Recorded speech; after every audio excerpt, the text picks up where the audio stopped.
하나님 말씀 에스라서 10장 1절에서 15절 말씀입니다. 하나님 말씀 봉독합니다. 에스라가 하나님의 성전 앞에 엎드려 울며 기도하여 죄를 자복할 때에 많은 백성이 크게 통곡하매 이스라엘 중에서 백성의 남녀와 어린아이의 큰 무리가 그 앞에 모인지라. 엘람 자손 중 여히엘의 아들 스가냐가 에스라에게 이르되 우리가 우리 하나님께 범죄하여 이 땅 이방 여자를 맞이하여 아내로 삼았으나 이스라엘에게 아직도 소망이 있나니 곧 내 주의 교훈을 따르며 우리 하나님의 명령을 떨며 준행하는 자의 가르침을 따라 이 모든 아내와 그들의 소생을 다 내보내기로 우리 하나님과 언약을 세우고 율법대로 행할 것이라. 이는 당신이 주장할 일이니 일어나소서 우리가 도우리니 힘써 행하소서 하니라. 이에 에스라가 일어나 제사장들과 레위 사람들과 온 이스라엘에게 이 말대로 행하기를 맹세하게 하매 무리가 맹세하는지라. 이에 에스라가 하나님의 성전 앞에서 일어나 엘리야십의 아들 여호하난의 방으로 들어가니라. 그가 들어가서 사로잡혔던 자들의 죄를 근심하여 음식도 먹지 아니하며 물도 마시지 아니하더니 유다와 예루살렘에 사로잡혔던 자들의 자손들에게 공포하기를 너희는 예루살렘으로 모이라. 누구든지 방백들과 장로들의 훈시를 따라 3일 내에 오지 아니하면 그의 재산을 정몰하고 사로잡혔던 자의 모임에서 쫓아내리라 하매 유다와 베냐민 모든 사람들이 3일 내에 예루살렘에 모이니 때는 아홉째 달 20일이라. 무리가 하나님의 성전 앞 광장에 앉아서 이 일과 큰 비 때문에 떨고 있더니 제사장 에스라가 일어나 그들에게 이르되 너희가 범죄하여 이방 여자를 아내로 삼아 이스라엘의 죄를 더하게 하였으니 이제 너희 조상들의 하나님 앞에서 죄를 자복하고 그의 뜻대로 행하여 그 지방 사람들과 이방 여인을 끊어버리라 하니 모든 회중이 큰 소리로 대답하여 이르되 당신의 말씀대로 우리가 마땅히 행할 것이니이다. 그러나 백성이 많고 또 큰 비가 내리는 때니 능히 밖에 서지 못할 것이요 우리가 이 일로 크게 범죄하였은즉 하루 이틀에 할 일이 아니오니 이제 온 회중을 위하여 우리의 방백들을 세우고 우리 모든 성읍의 이방 여자에게 장가든 자는 다 기한에 각 고을의 장로들과 재판장과 함께 오게 하여 이 일로 인한 우리 하나님의 진노가 우리에게 떠나게 하소서 하나 오직 아사엘의 아들 요나단과 디과의 아들 야스야가 일어나 그 일을 반대하고 무슬람과 레이 사람 삽부대가 그들을 돕더라. 아멘. 귀향한 유대인들이 이방 여인들과의 혼인을 통하여 자신들의 조상들과 똑같은 모습으로 하나님 앞에 죄악된 삶을 살아가는 것을 본 에스라는 망연자실하여 하나님 앞에 나아가 그 죄를 자복하며 기도합니다. 에스라의 기도는 주님을 향한 용서나 자비를 구하는 간구가 없기에 백성들로 하여금 자신들의 해이해진 삶이 하나님의 심판만을 남겨두고 있는 말할 수 없이 심각한 상황임을 자각하게 만듭니다. 8장 15절에서 이스라엘의 하나님 여호와여 주는 의로우시니 라고 고백합니다. 하나님이 의로우시다라는 표현이 당연하게 다가오지만 에스라와 같이 죄를 고하는 입장에서는 참으로 대담한 고백이 아닐 수 없습니다. 주님이 의로우시다라는 말은 곧 이처럼 주님 앞에 또다시 불순종하는 자신들의 죄악을 묵과하지 않고 심판하셔야 마땅하다는 것을 의미합니다. 그래서 에스라는 아무도 그 심판을 감당할 수 없기에 주님이 의로우시기 때문에 주 앞에 한 사람도 감히 서지 못하게 있나라고 기도를 드립니다. 주님 앞에 살아가는 우리들의 모습을 볼 때에 정말 우리가 주님이 의로우시니이다라고 감히 고백할 수 있을까 묻지 않을 수 없습니다. 누군가는 우리들의 모습을 보며 또 오늘날의 신앙인들을 보며 말할지도 모릅니다. 정말 주님이 의로우시다면 온전한 예배의 삶을 살아가지 못하는 오늘날의 신앙인들, 우리의 공동체, 우리의 자신을 이대로 두신다는 것은 모순이 아닌가 하는 것입니다. 맞는 말입니다. 주님이 정말 의로우시다면 하나님 앞에 온전치 못한 우리의 삶이 철저히 무너지고 재앙으로 가득해야만 합니다. 우리의 신실하지 못한 삶, 그럼에도 아무런 심판이 일어나지 않는 것은 주님이 의롭지 못하심을 드러내는 증거라고 말할 수도 있을 것입니다. 어쩌면 의로우신 주님이 되는 것은 하나님께는 가장 큰 숙제가 아닐까 생각해 봅니다. 하나님의 백성들은 늘 그렇게 자신들이 섬기는 하나님을 막다른 골목으로 밀어넣는 것 같습니다. 그 백성을 지극히 사랑하심을 알면서도 주님은 의로우셔야 된다라고 말하는 것입니다. 의로움을 드러내시려면 그 백성을 심판하셔야 하고, 그 백성을 사랑하시기에 행할 심판을 외면하시려면 의로움을 버리셔야만 하기 때문입니다. 의로우신 여호와 하나님이 되시기 위하여 내신 길이 바로 십자가입니다. 한편으로는 우리들의 죄악을 결코 간과하지 않으시고 철저히 그 값을 치르게 하셨습니다. 그러나 그 아들에게 잔인한 심판의 형벌을 당하게 하사 우리를 멸망시키지 않으시고도 의로움을 간직하신 것입니다. 이사야 선지자는 그 의로움의 길을 내다보며 말을 합니다. 우리는 다 양 같아서 그릇 행하여 각기 제 길로 갔거늘 여호와께서는 우리 모두의 죄악을 그에게 담당시키셨도다. 사도 바울은 로마서 3장 25절에서 그렇게 드러난 하나님의 의로우심에 대해서 말을 합니다. 이 예수를 하나님이 그의 피로써 믿음으로 말미암는 화목제물로 세우셨으니 이는 하나님께서 길이 참으시는 중에 전에 지은 죄를 간과하심으로 자기의 의로우심을 나타내려 하심이니 곧 이때에 자기의 의로우심을 나타내사 자기도 의로우시며 또한 예수 믿는 자를 의롭다 하려 하심이라. 하나님의 의로우심을 드러내시기 위해서 심판을 행하셔야 했는데 그 심판을 그 아들에게 행하신 것입니다. 그 아들을 십자가에 달리게 하심으로 심판을 내리셨습니다. 하나님이 택하신 의로움의 방식으로 인해서 그 아들은 심판하시는 무서운 아버지를 겪어야만 했고, 정작 죄인된 우리는 은혜로운 사랑의 아버지를 경험하게 된 것입니다. 어쩌면 이스라엘의 하나님 여호와여 주는 의로우시니라는 에스라의 고백의 기도는 이 은혜의 하나님을 향한 깊은 믿음 속에서 나온 것이 아닌가 묵상해 봅니다. 우리가 사순절과 부활절을 보내고 살아갈 때에 다시 한번 하나님께서 자신의 의로움을 어떻게 나타내셨는가를 돌아보기를 원합니다. 우리에게 마땅히 내려져야 할 그 심판을 아들에게 행하셨습니다. 오늘도 그 의로우신 하나님 앞에 나아가 주님의 얼굴을 베없는 은혜를 누리시기를 축복합니다. 에스라는 그렇게 백성들이 스스로 자신들이 저지른 죄된 삶의 결과를 자각하기를 원했습니다. 충격을 받은 백성들이 모여들었습니다. 남녀와 어린아이의 큰 무리가 모였다라고 전합니다. 에스라의 깊은 회개에 백성들이 자발적으로 동참하는 놀라운 일이 벌어진 것입니다. 백성을 대표하여 스가냐는 하나님이 기뻐하시지 않는 이방인 여인과의 결혼을 자백하고 하나님의 말씀을 따를 것을 서약합니다. 우리 하나님과 언약을 세우고 율법대로 행할 것이라. 스가냐는 아직 이스라엘에게 소망이 있다 이렇게 말하고 있습니다. 하나님 앞에서 언제 우리가 소망을 품을 수 있는가를 보게 하는 구절입니다. 막연하게 하나님이 용서해 주시기를 바라고 아무것도 행하지 않으며 소망을 품을 수 있는 일이 아닙니다. 나의 삶이 이왕 이렇게 된 것, 주님 앞에 신실하지 못한 지금의 삶을 허용해 주시고 인정해 주시기를 바라는 것이 소망이 결코 아닙니다. 철저히 하나님의 말씀대로 다시 살기를 결단할 때 비로소 소망이 있는 것입니다. 나의 상황에 하나님이 맞추시는 것이 아니라 하나님께 나의 상황을 맞출 때에 소망이 있다 할 수 있습니다. 여기에는 우리가 생각지 못한 대가와 희생과 손해를 감수해야 할 수도 있습니다. 스가냐는 그 소망을 따라서 공동체를 회복할 계획을 이야기합니다. 아주 간단합니다. 이방인 아내들과 그들의 자녀들을 내어보내기로 동의하고 언약을 맺는 것입니다. 이 내어보낸다는 말이 일반적인 이혼 절차를 가리키는 표현이 아니기 때문에 어떠한 방식으로 실행되었는지에 대해서는 우리가 확실히 알 수 없습니다. 무자비하게 강제적으로 추방하는 것이 될 수도 있습니다.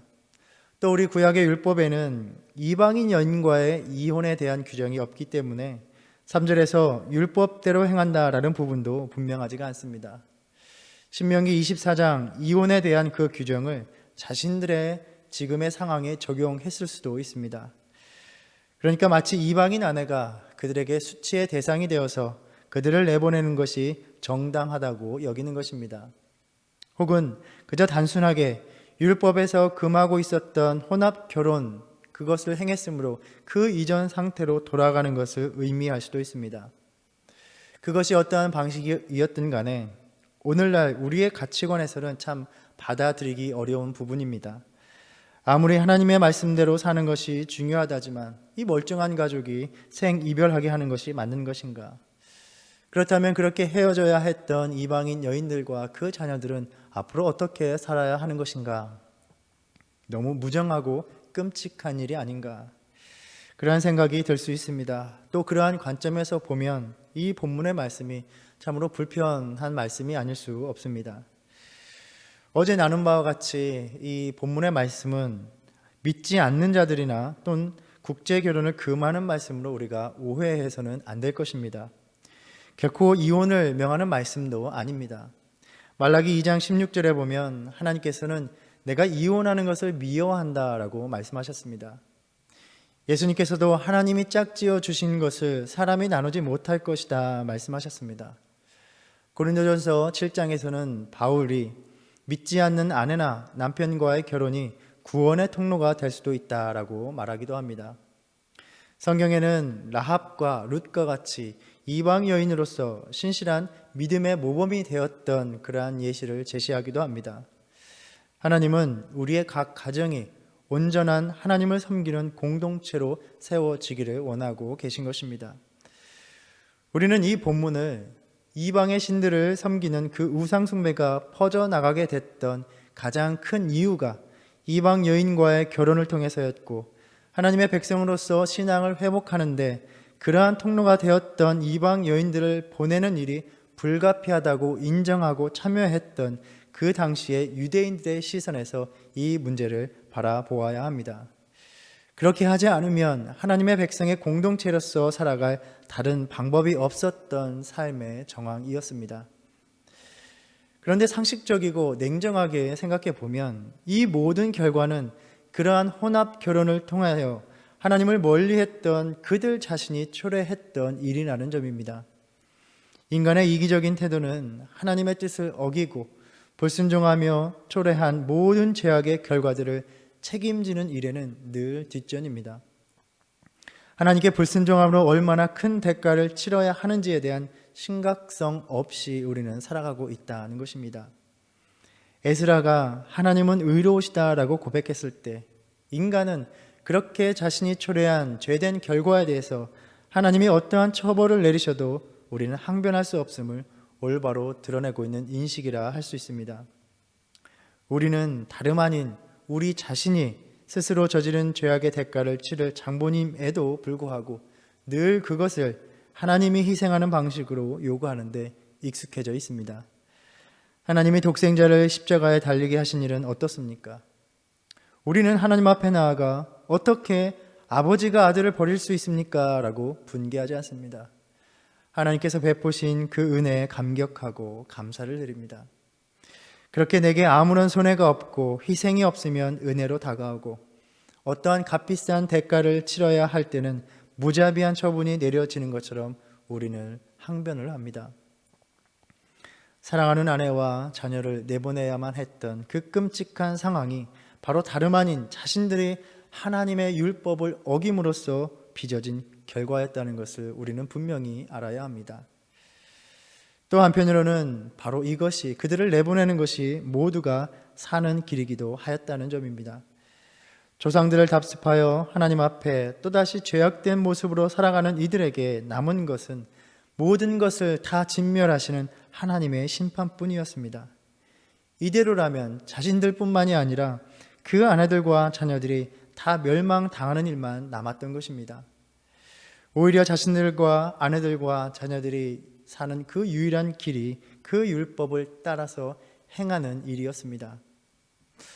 오늘 본문의 상황과 같이 우리가 하나님께로 돌아서려 할 때에 불순종의 삶에서 우리가 치러야 할 대가들이 있다는 점을 돌아보게 됩니다. 때로는 사람들의 비난을 감수해야 하고 희생해야 하는 것도 있고, 또 손해를 봐야 하는 것도 있습니다. 그러나 분명한 것은 그 대가를 잘 치르는 일이 온전한 믿음으로 돌아가 살 수 있는 길이라는 점입니다. 마땅한 값을 치르고 주님 앞으로 돌아가 사는 것이 더 낫다는 것입니다. 왜 하나님께서는 이렇게 감당하기 어려운 일들을 겪게 하시느냐의 문제가 아니라 그러한 일이 닥치지 않도록 주님 앞에서 언제나 신실한 삶을 살아야 했던 것입니다. 우리의 믿음의 삶을 돌아보기 원합니다. 십자가의 은혜를 그치지 않고 베푸셨음에도, 끊임없이 돌보시고 공급하셨음에도 불구하고 우리가 또다시 신실하지 못한 삶을 살아가고 있다면 우리는 더 큰 대가를 치르기 전에 멈추고 돌아서야 합니다. 다시 예배의 자리, 소명을 따라 사는 삶으로 돌아와야 하는 것입니다. 신명기 30장에서 모세를 통하여 하나님의 말씀을 주시며 보라, 내가 오늘 생명과 복과 사망과 화를 내 앞에 두었다라고 하셨습니다. 하나님께서 정하신 법들을 따라 사는 길만이 생명의 길이요 형통의 길입니다. 언제나 하나님의 가르침을 따라서 생명의 길로 가는 저와 여러분 되기를 바랍니다. 혹 그 길을 벗어났다면 아직 은혜가 머물 때에 다시 생명의 길로 돌아서시기를 바랍니다. 죄악된 길에서 돌아서고자 할 때 많은 세상적인 희생과 손해가 있다 하여도 다 멸망당하기 전에 돌아서야 합니다. 어제도 우리는 말씀 앞에 떠는 자가 되어야 한다 하는 것을 나누었습니다. 말씀을 아는 자, 듣는 자가 되는 것뿐만이 아니라 말씀을 두려워하고 떠는 삶을 살아가는 저와 여러분 되기를 바랍니다. 그리하여 풍성한 생명의 은혜, 약속하신 회복과 번성을 누리시기를 축복합니다. 그렇게 스가랴는 에스라가 문제를 해결하도록 용기를 주고 힘을 북돋아 줍니다. 에스라의 훌륭한 조력자였습니다. 훌륭한 지도자 옆에는 늘 이렇게 힘이 되는 동역자, 돕는 자들이 있기 마련입니다. 우리 공동체 모두가 서로에게 스가랴와 같이 낙심한 심령을 서로 일으키며 격려하고 용기를 주는 그러한 동역자가 되기를 바랍니다. 에스라는 힘을 얻어서 백성들이 다시는 이전의 상황으로 돌아가지 못하도록 그 말대로 행할 것을 맹세하게 합니다. 그리고 엘리야십의 아들 여호하난의 방에 들어가 여전히 백성들의 죄로 근심하면서 금식하고 기도합니다. 큰 무리의 백성들이 동참하였지만 여전히 이 일을 이루어 나가는 일은 결코 쉽지 않은 일이었습니다. 반대하는 무리들이 있었을 것이고 이방 여인들의 민족의 그 반발과 갈등에 부딪혀야 했을 것입니다. 에스라는 기도로 하나님의 도우심과 은혜를 간절히 구할 수밖에 없었습니다. 자신들에게 있는 이방 여인과의 결혼의 문제를 해결하겠다고 맹세했던 백성들은 3일 후에 예루살렘에서 성회를 개최합니다. 이때는 유대 달력으로 기슬르월, 오늘날로 이야기하면 11월 중순에서 12월 초가 됩니다. 아주 큰 비가 많이 내리는 우기에 해당합니다. 백성들이 모였을 때에 큰 비가 내렸다 이렇게 본문은 전하고 있습니다. 이들은 모여서 이방인 아내들과 자식들을 자신들의 공동체에서 내보내기로 결정합니다. 12절에 모든 회중이 큰 소리로 당신의 말씀대로 우리가 마땅히 행할 것이니이다 라고 대답하였다 전하고 있습니다. 그러나 이 일은 하루아침에 될 일이 아니었고 날씨도 좋지 않기에 몇 족장들을 세워서 추진하기로 합니다. 우리가 나누고 또 짐작하는 것처럼 이 문제는 모든 이방 여인과의 결혼을 금하는 문제가 아니었을 것입니다. 율법에 금하지 않았던 이방 민족 중에서 온 여인들 중에는 신실한 신앙을 받아들이고 유대인의 공동체가 된 이들도 있었을 것입니다. 그러한 각자의 상황들을 조사하고 결정을 내리는 일은 단시일에 행하기 어려운 일이었습니다. 그리고 무엇보다 가족에 관한 일은 강제하기 어려웠을 것입니다. 오늘 본문은 이에 반대했던 자들의 명단을 언급하기도 합니다. 우리 이 말씀을 우리의 삶에 적용할 때 이 본문은 언급한 것처럼 단지 결혼 관계에 대한 것이 아니라 오늘날 각자 우리의 삶에서 하나님의 뜻을 벗어나게 하는 요소들, 또 신앙의 참된 회복을 위해서 과감히 끊어야 할 세상적인 것들을 버리는 일에 대한 말씀입니다.